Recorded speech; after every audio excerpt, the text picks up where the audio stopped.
on our agenda. First order of business is I'm going to call on our CFO, Larry Lawrence. Larry, if you will, approach the dais, and Larry's going to offer our invocation, and then we'll lead us in the pledge. So, Larry. All right, let's pray. Father, we just thank you for this beautiful evening. Father, thank you for everyone gathered here tonight, Father. Father, for the business of Tifton. Thank you for the council and the mayor for serving the citizens of Tifton, Father. Father, we pray that you direct our steps and be a lamp to our feet and a light to our path, Father. We place our hearts and our minds in your hands as you guide this council tonight. Fill them with wisdom and knowledge and help them listen and understand to the needs of this city. We pray a hedge of protection around this community and pray that COVID is in its last days. We pray that whatever is discussed and decided tonight will be the best decision of the city and for its citizens. And it is for the glory of you, Father. In Christ Jesus' name we pray. Amen. Amen. We'll say the pledge now. I pledge allegiance to the flag of the United States of America and to the republic for which it stands, one nation, under God, indivisible, with liberty and justice for all. You may be seated. Thank you, Larry. All right, gentlemen, we do have a quorum. We are going to be missing Vice Mayor Wes Ehlers this evening. He's traveling with family. He has a niece who is not doing well. She's ill, and so he's chosen to be with his family tonight. So please keep the Ehlers family and his niece in your thoughts and prayers. We've not talked to Councilman Terrell. I don't know if he'll be here late. Have you talked to him this evening, Pete? Okay. No. Okay, so he may come in, but let's see, I saw some notice on him. But anyway, but please do keep the Ehlers family in your prayers.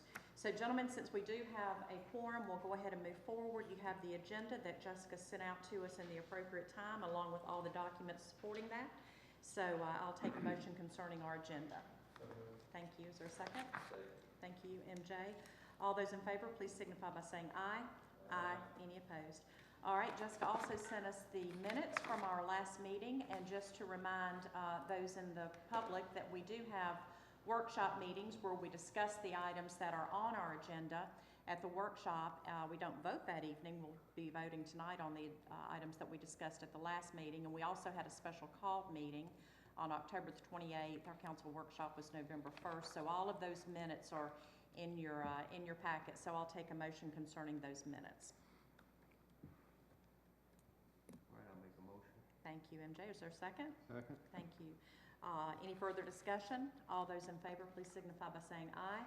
Aye. Any opposed? All right, Jessica, any public comments that you know of?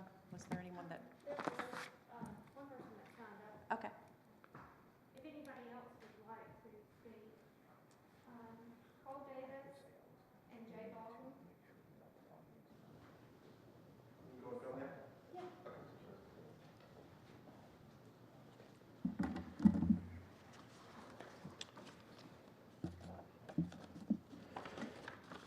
All right, so I just wanted to address a couple concerns, voiced from the community members. The two biggest concerns seem to be the congestion caused from parking on the streets and the possibility of decreased property value. It's pertaining to the road congestion. With the proposed extension of Mill Ridge Circle, it would be an outer band road that would be most commonly, not a very good speaker, sorry about that. Take your time. You're good. That would most commonly only be used by the new residents that reside on it. All duplexes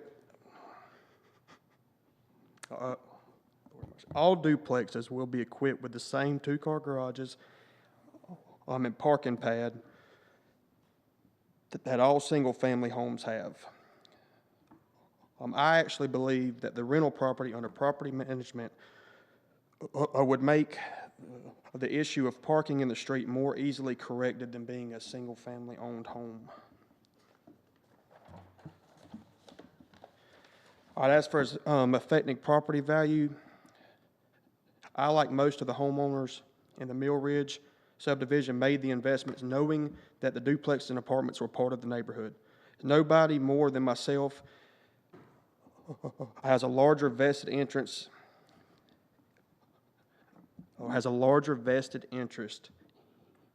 in the Mill Ridge subdivision and the property values than myself.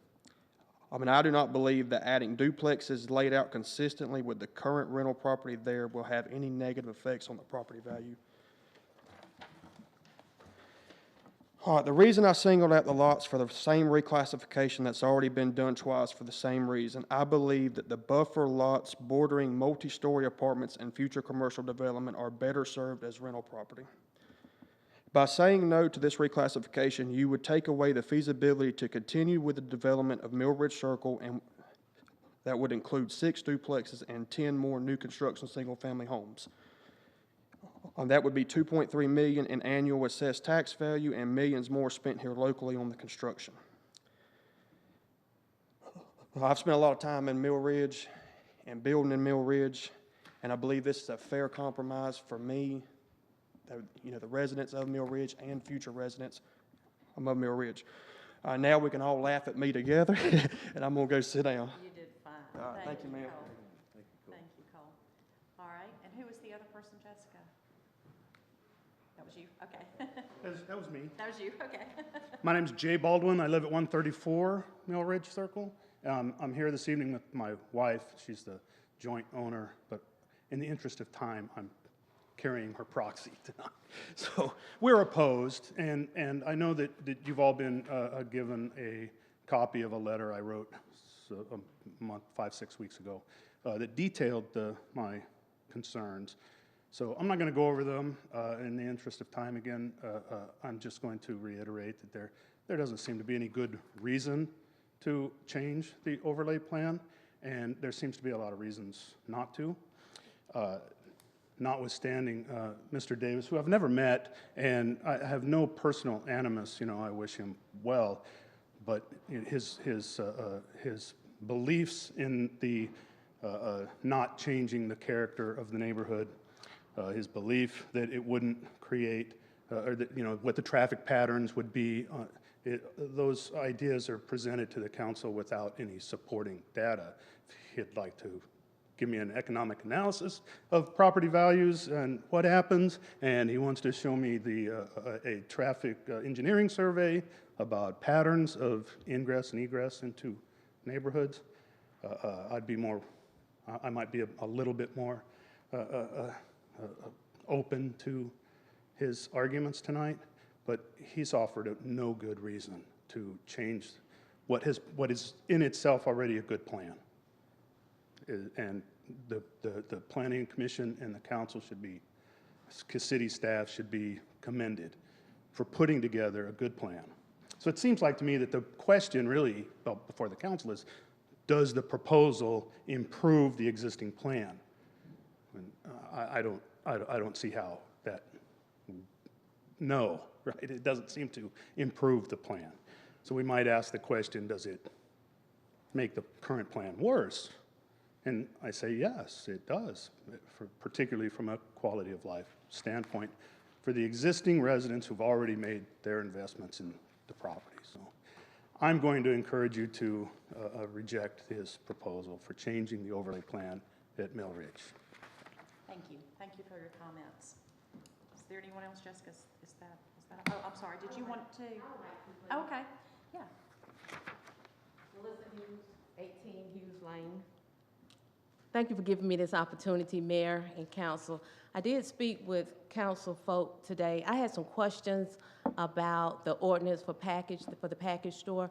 I'm not sure how much you all had discussed in your last meeting, but can I reserve the right to come back up when you all discuss it, or if you all are going to have more discussions? We do have, it is on our agenda. It is item number 4 under our ordinance. I have no problem with that if the council is okay with that. It's a little out of order, but if that's okay with the rest of the council, then that's Okay. fine. All right, thank you. Okay, no problem, thank you. And I'm sorry, I didn't recognize you, Melissa, with your mask on. I apologize about that. I apologize. Okay, was there anyone else that wanted to address the council before we get started with the agenda? Okay. Our first item is, we're going to call him Mr. James Lanier. James is with Ryland Environmental, who provides Ryland obviously provides garbage service for city residents. So, James, we'll turn it over to you for the presentation.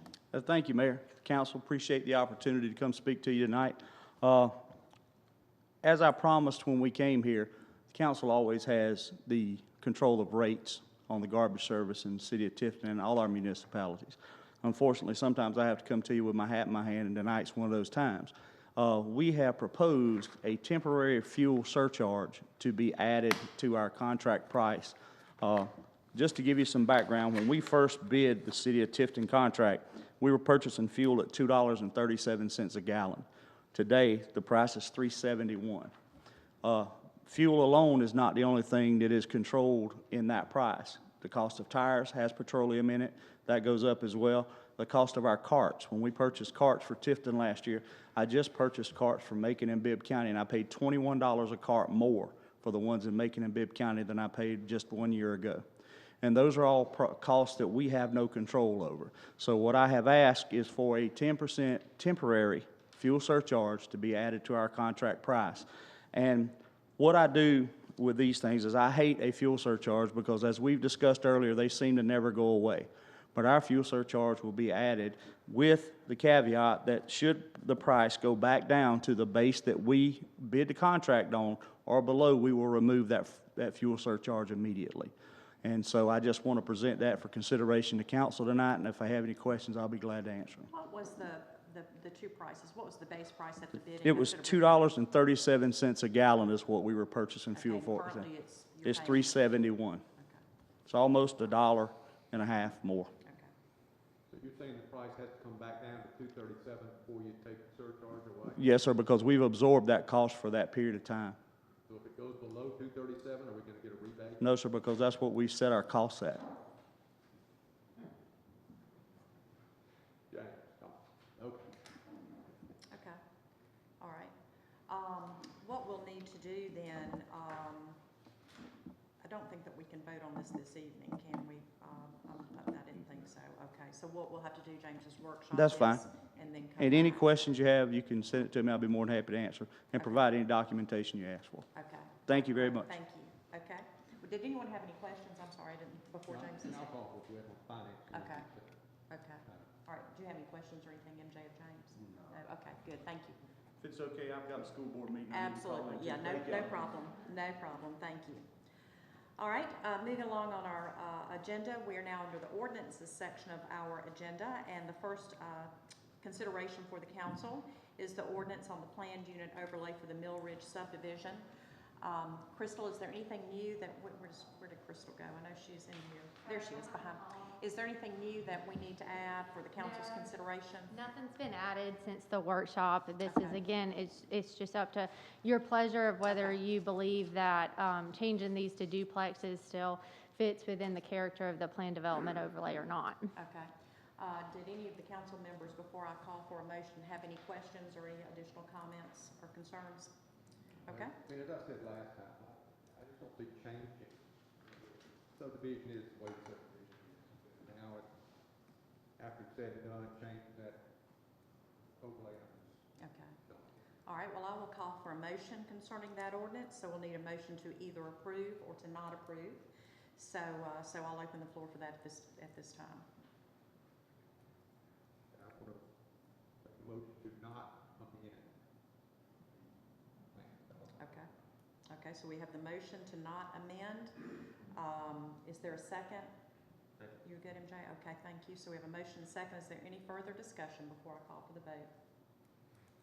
All those in favor of Jack's motion of not amending the overlay, planned unit overlay, please signify by saying aye. Aye. Any opposed? Okay, all right, thank you. All right, moving on, the ordinance for amending the City of Tifton Land Development Code for adding a section related to standards for solar farm arrays. We talked about that at the last meeting as well. Crystal, any changes on those recommendations? No Okay. changes. I do believe from our last discussion that with the language of the full opacity, that covers the type of tree and how big that they'll get and the ability to see through them. Okay, perfect. All right, very good. All right, so I will take a motion concerning the section relating to standards for solar farms. Make a motion. Okay, to approve? Approve. All right, thank you, MJ. Is there a second? Second. All right, so we have a motion and a second. Is there any further discussion? All those in favor, please signify by saying aye. Aye. Aye. Any opposed? All right. All right, Rob, I'm going to turn everything over to you for discussion on the ordinance establishing requirements for package stores. You and Pete and Jessica, I know, have worked. I was hoping we'd take number 5 under resolutions first. Oh, okay, well, we can, if you'd like. I seem to have just sort of done that on my own. So, Well, if it's okay, just go ahead. It's Thank good. you, Mayor. It's good. As you know, the package sales ordinance that we have proposed is before you, and the prior draft that we had was talking about the lottery system and how we were going to go about selecting who would get a retail package sales license. And after Pete and I and Jessica met, we were batting around other ideas about what's the fairest way to do it, both for the person who was seeking the license and the best thing for the city in order to get the type of package stores that we would like to see and where they're located. So after that meeting, I went on the GMA lawyers listserv, sent out a query about what other people are doing. And lo and behold, there's a lot of folks that are in the boat that we're in as far as what is the best way to go about doing this. A lot of cities are looking at basically minimum square footage for the size of the building and distance requirements in order to kind of limit the number. And Dahlonega, for instance, they're also looking at the lottery system. What I have put in this proposed ordinance is that we will adopt those rules and regulations about how we're going to process the licenses by resolution, basically giving us some more time to look at this. One of the things that I saw in Savannah, they have a density overlay districts for alcohol. And I have not had an opportunity to talk with the city attorney for Savannah. I'd like to kind of see what those ideas are. Naturally, we're trying to look at the fairest way to go about doing it and making sure that we get quality stores. So we're looking about maybe bringing this back before council in January, probably in the form of a proposed resolution, perhaps adding some additional requirements as far as applicants. But I think it's important that people understand that what we have before council is really the bones of the ordinance. The only thing that's really lacking at this point is how it is going to be determined about who is going to be available to get the licenses. I talked with Jessica this afternoon. I'm still, basically leaning towards the idea of a lottery. If I was to propose something, it would be along the lines that people make their applications, make sure that they're qualified applicants, everything is met in accordance with where they're going to locate, and then once those qualified applicants, they are then chosen by a lottery. The problem that you could run into is that you draw one name and they have a location, you draw your second name, they have a location, but they might be within 500 yards of each other. So we would have to make some type of determination. If you're number 2 and you're within 500 yards of number 1, do we give them additional time basically to amend their application for another location? So those are some of the things that we need to work out. I'm not necessarily saying that perhaps the distance in square footage requirements may not also be an available option, but without really kind of drilling down on the zoning districts, requirements as far as distances from residential, which is now 100 feet from the back wall to the property line, where could they go if you had certain distance requirements and minimum square footage? Could that work in lieu of the lottery? So again, this is a work in progress, but I did want to try to make sure that when we did get this in place, everybody was happy with it, everybody felt it was fair, and we just need to work through that. That's basically where we are. What will be the procedure once we do establish those regulations? How will we notify the public that those regulations have been established? Will that just be through our legal means, which would be the Tifton Gazette? How will we notify people who are interested? I think from, naturally, this will be something that will be brought back before council. It will be on our agenda. I think it's a good idea that we would give some type of public notice, both on our website and in the newspaper, so everybody's well aware of, what the process will be. I'm not going to be surprised that when we do bring this back up before council and we discuss this, it's probably going to be in the paper anyway. But again, we're not the only city that's dealing with this issue about what's the best way to go about it. Most cities do want to limit the number of package stores. The question, what's the best way to go about doing that? But I just feel like we'd like to have a little bit more time, take a look at, what everybody else is doing, making sure that we we choose the best option. Yeah, Mayor and Council, I think it's also, as Rob said, we have the bones. It's all state law that's in accordance with our current ordinance. But what we also did talk about as we go through this next process is having a public meeting to encourage anybody that's interested in package sales to come. We could have a discussion about it, and maybe they have some input that they could help us formulate the plan. So we're committed to that if you are. Personally, I like that idea a lot, of having a public meeting to get the input of the community. I just think that would be beneficial to have that conversation. I know we've all received a lot of phone calls following the election and what the procedure is going to be. My standard response has really pretty much been it's a work in progress. There is nothing that's been decided at this point, obviously. So I think having that conversation, I think would be beneficial to hear what the community expects. I agree, Mayor, and like I say, this is not so much of a legal question as it is, What anybody is can Tifton have want? may have an idea that's a workable solution. Sure. And so we're willing, whatever input we can get, we'll certainly take it and hopefully fashion something that's going to work for everybody. Okay. Did Yeah, I y'all- got one. We talked about four, and then what they could sell. So by that, we're excluding a Walmart or a Publix. Are we doing that on purpose? Actually, the mayor asked me that question a couple of weeks ago. As I understand, and Jessica will correct me if I'm wrong, but I think that you only can have 2 licenses.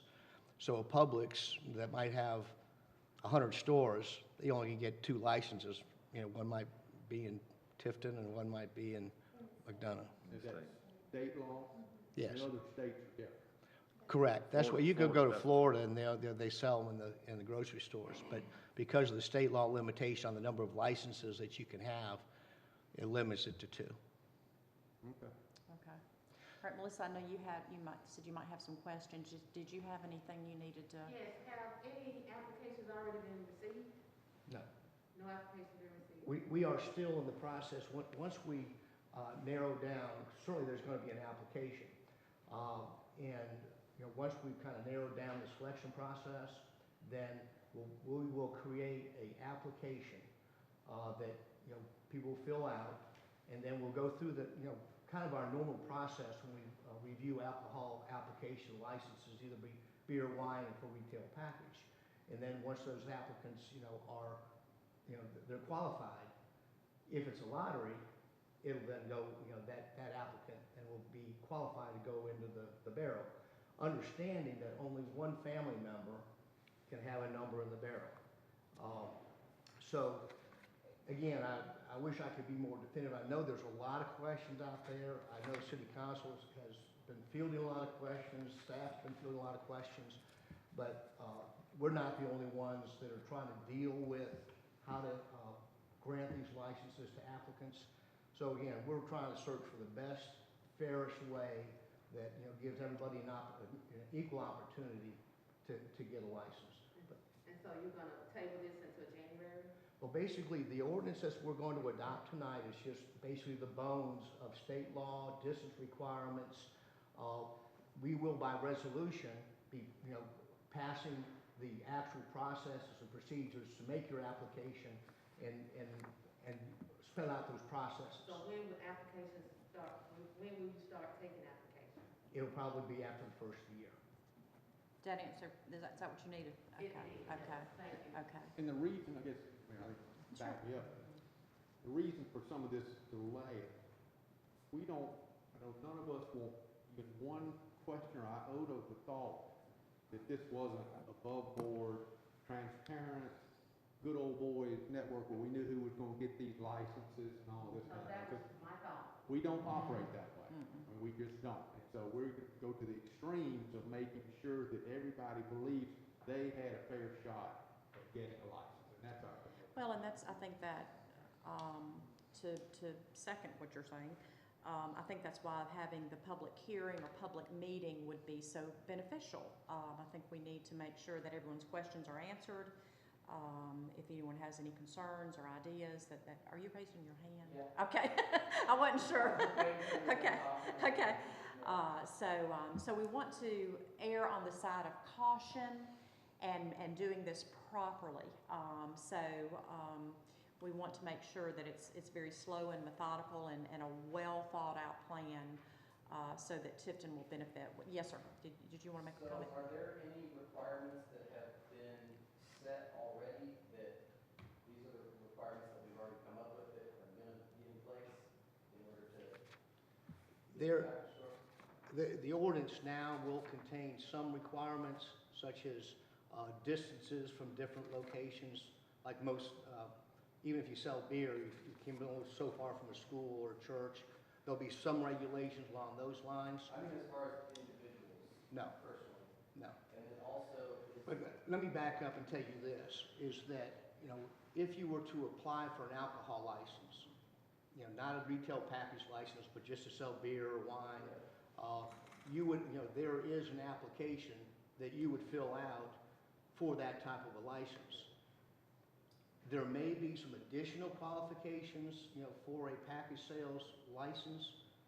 We have not determined that as of yet, but you can see if you go, you can find the application online about just to get an alcohol license. Right. So if you committed a murder in the last 5 years, you're not going to be qualified. So there's certain things that will meet qualifications that you can already see that's going to be applied to a package sales license. Whether or not there's additional qualifications for individuals for a retail package license, that has not been determined yet. And then also, if it was to go to a lottery, is that something where you would take like all the applicants and bring them here and it's on the up and up and it's drawn in front of everybody, or is that something behind closed doors? No. Probably what we would do, everybody, if we go to the lottery system, all the qualified applications would be given a quota number. That quota number would go into the barrel, and what we're contemplating on doing is hiring a third party to draw the numbers. Takes all the city council, the staff, everybody out of it, have some third parties come in and draw the number. So there's no question of that. Is that something that's going to be potentially televised or? Sure. I mean, I don't know if it'll be televised, but it'll be public.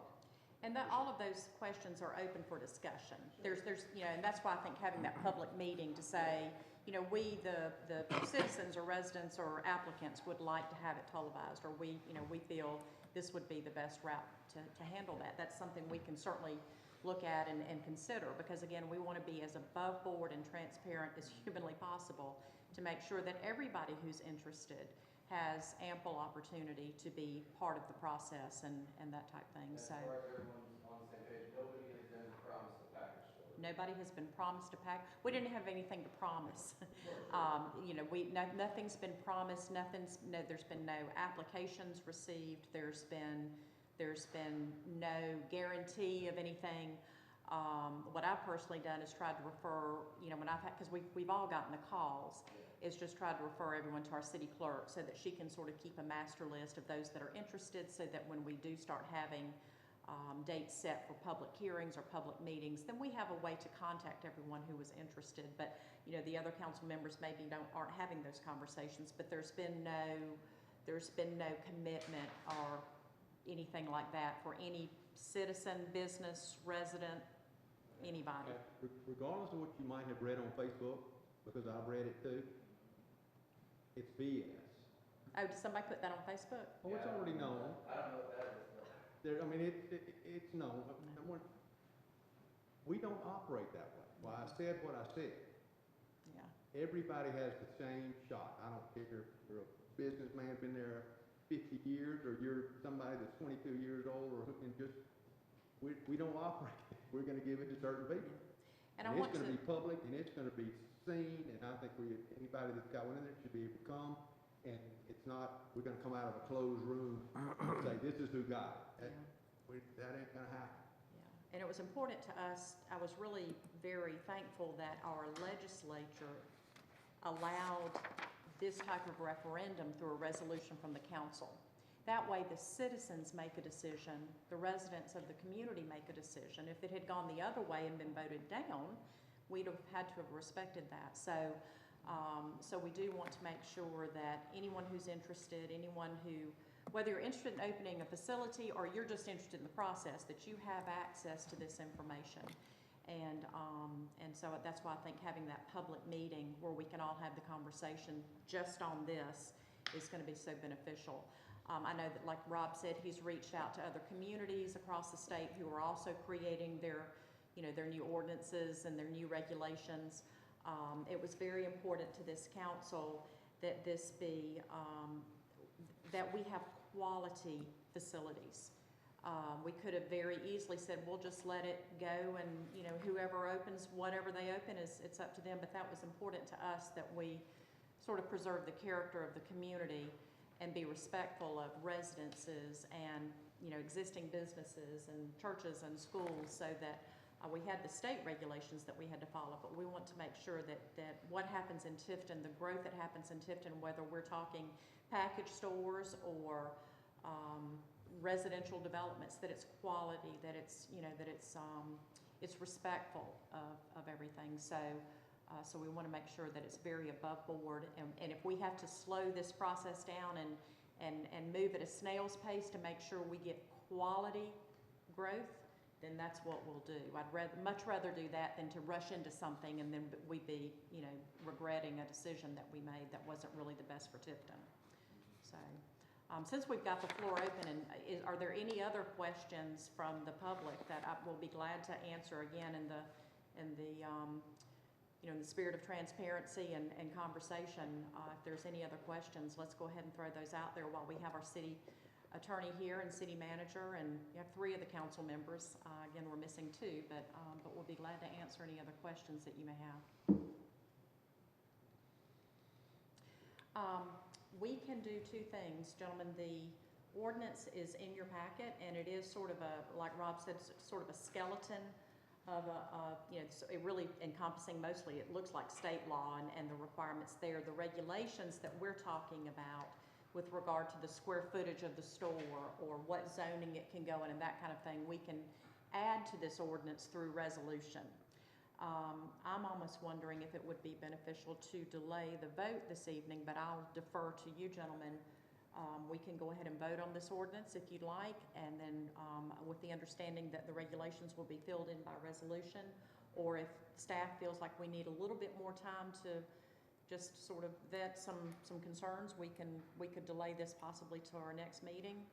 I'm just throwing that out for conversation's purpose. I'll defer to you gentlemen to help guide through this process. The only reason I think we might ought to go ahead, this gives a lot of information that a prospective applicant could Go ahead and be working towards. working on, and say, we I know agree with this part. Yeah. And so let's get this behind us. That's exactly Instead right. of throwing all of it at one time. Okay. That's only. And I have no problem with that. I just want to be able to throw that out there for discussion purposes on. Thank you. Yeah, Mayor, and I'll also add too, there's some, bum information on the street. This gives us the framework to specific- work with, okay. because it is state law. It's just our foundation, and we could work from From there. that. So as long as we have Okay. our foundations, I think that's the way to go. Okay, that's no problem. Just wanted to make sure everyone was on the same page.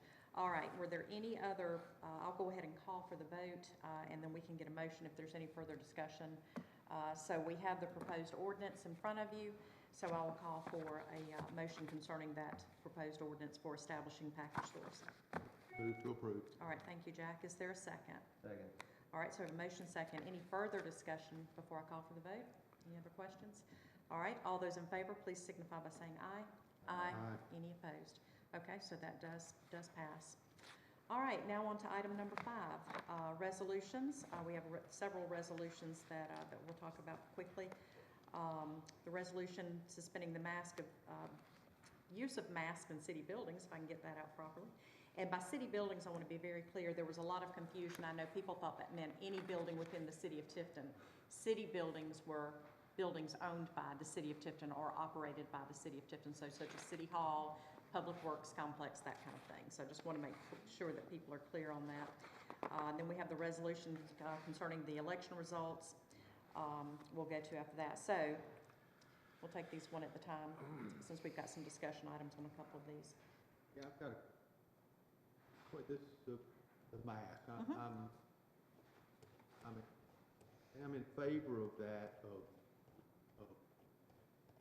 eliminating the requirement.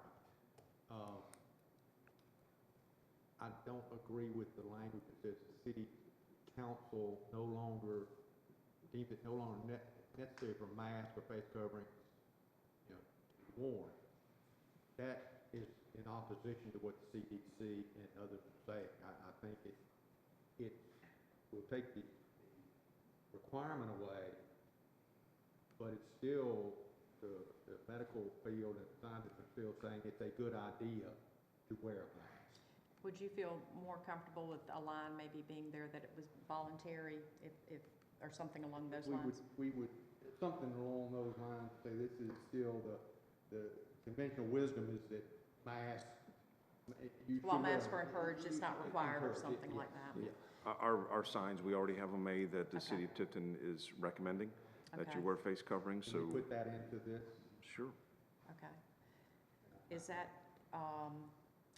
do you feel comfortable making a motion with that, just that addition, and then letting Jessica, as our city clerk, craft that language? With that in mind, Okay. I'll. Okay, all right, so we have a motion concerning that. MJ, are you good with the second? Second. All right, thank you. Any further discussion? Okay, Jessica, okay. All those in favor, please signify by saying aye. Aye. Aye. Any opposed? All right. All right, Pete and Rob, you want to talk about the memo of understanding on the opioid? I think it's number 6. Oh, I had already marked it off, oh my goodness. I guess we should do that, and since we have the two gentlemen who were very interested in that, I'd like to take this opportunity to recognize Lester Holt Jr. So Lester, congratulations. We'll look forward to you joining the council here in January, and very much look forward to working with you.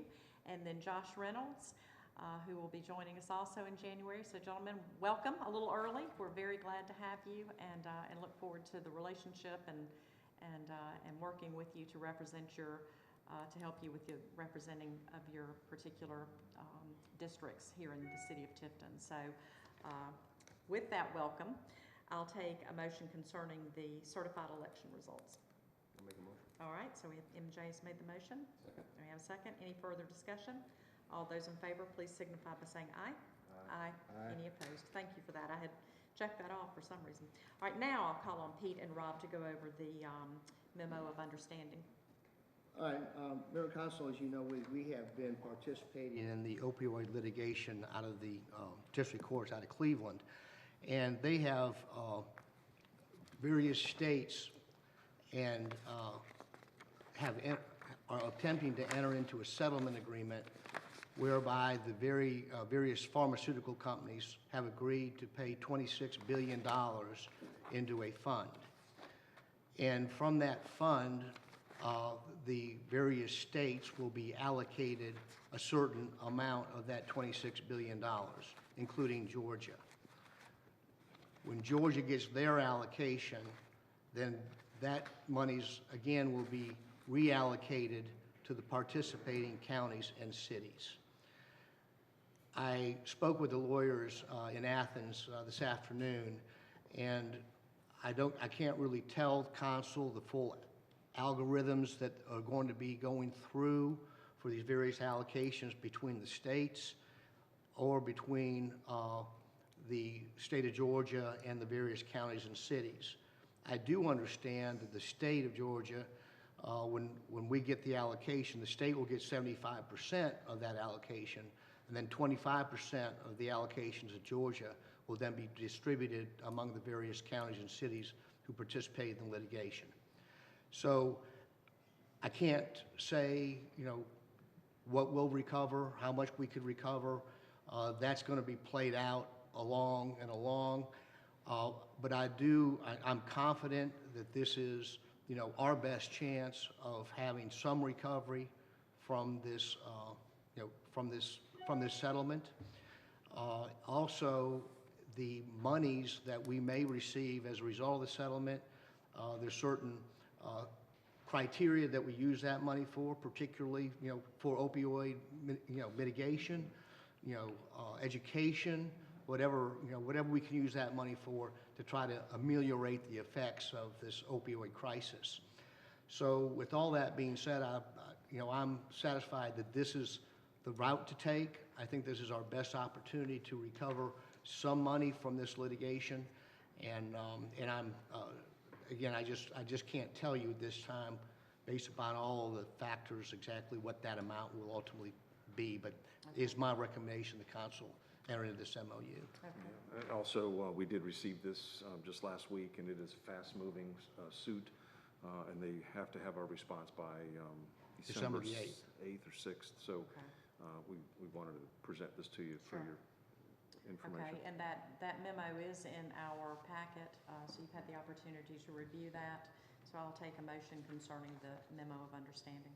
Move to approve. All right, thank you. Is there a second? Thank you, MJ. Any further discussion or questions? All those in favor, please signify by saying aye. Aye. Any opposed? All right.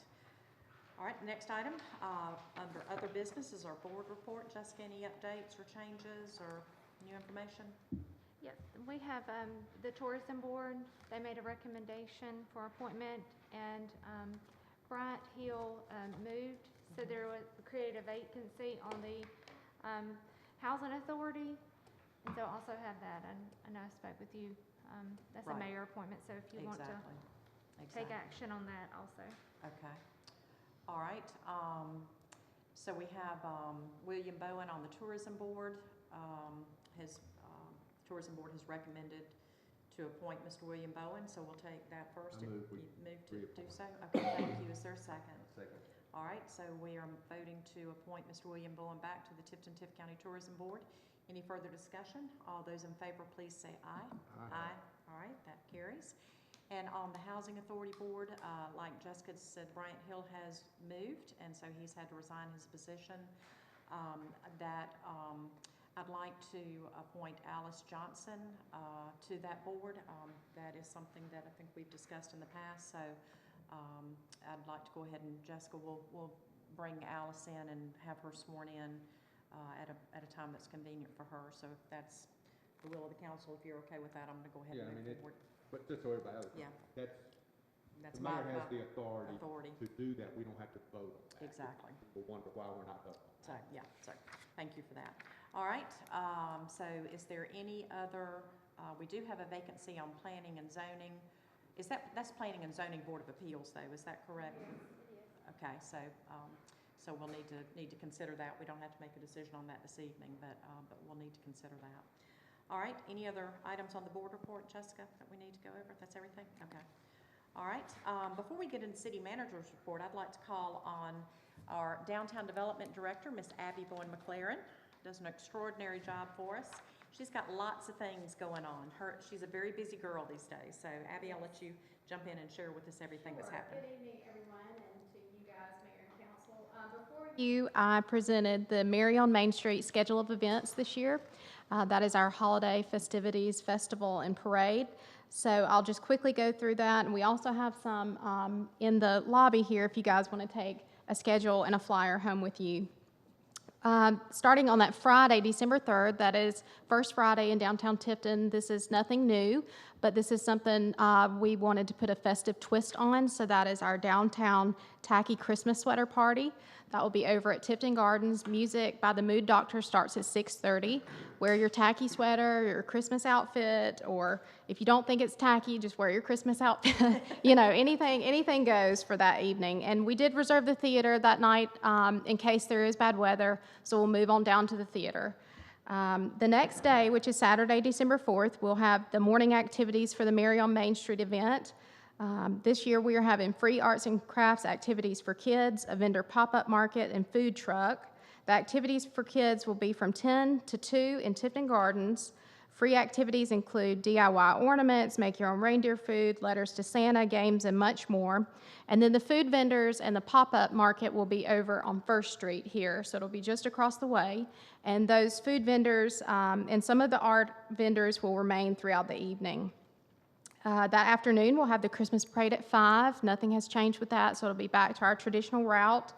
And then the Mary on Main Street event will continue on into the evening, so bring the kids for the lighting of the Christmas tree outside of City Hall here at 6:30. We'll also have some Christmas llamas. There are llamas that wear little Christmas outfits, and kids and adults can come take selfies with them. We're looking forward to that. Take advantage of local shopping and dining and have some family fun. You can also take the UGA Candy Cane Express to the Festival of Lights at Fullwood Park. That is something that we've done in the past. UGA allows us to use their trams and trolleys and take families or individuals to the park to view the lights, and they'll drop you back off in downtown Tifton. Also that evening, we will have a free movie at the TIFF Theater. We did this last year, and it was a big hit, so we're doing that again this year, and that's the Santa Claus, and you can catch that movie at 2 to 7. And we're asking that theater goers please park on Commerce Way and utilize the theater parking lot, which is also here on Commerce Way. It's got a big sign that says theater parking, and that way you'll kind of reduce the clog for everybody who's out shopping and dining and not here for that, just the free movie. This year, our grand marshal of the parade will be the hospital staff. We've asked the hospital to join us as the grand marshal and just kind of have some staff. We're working with the hospital on getting them to just kind of jump on board and lead our parade this year. So wanted to thank them in a very special way. And Mayor came up with that idea, and I think that's wonderful. So that's the evening. Follow us on Facebook, our Downtown Tifton page, for more information on those activities, and we look forward to seeing you all there. Wonderful. Thank you, Abby. That was a great report. Any questions of Abby and all the fun stuff going on for families? It's very good. Very, very good. All right, Pete, City Manager report. Yeah, Mayor, I don't have anything. I wanted to recognize Jeremy Westbury. He's an outstanding student at Southern Regional and does a great job with academics, and he also lives in Mill Ridge, so he's here, part of the community, but he's serving two purposes tonight. Wonderful. And earning some extra points along the way. So Jeremy, thanks for being here. Jeremy, I'd ask for double points if it were me, but I couldn't resist, I'm sorry. All right, any questions or comments for Pete? All right, good deal. We've got a lot going on, lots of things happening. We'll close out with mayor and council comments. Rob, is there any need for executive session this evening? No, okay. All right. Would you like to go first, Jack? I'll go first, Okay. and I don't have any comments. Okay, all right, well, there we go. MJ? Oh, no comments? No comments. Well, I'm just going to have to follow suit, so no comments. Again, welcome to Lester and Josh. Very, very excited about you coming on board with us. I think that Tifton will be better as a result of your service, and we just can't wait to get started working together. Being on this council is one of the greatest honors of my life. Getting to serve with these gentlemen and with this incredible city staff is just something I'm incredibly proud of and humbled by every day. So look forward to sharing that experience with each of you. Commissioner Hughes, it's good to see you this evening. Thank you for being here. And unless there's anything else to come before the council, we are adjourned. Thank you all very much.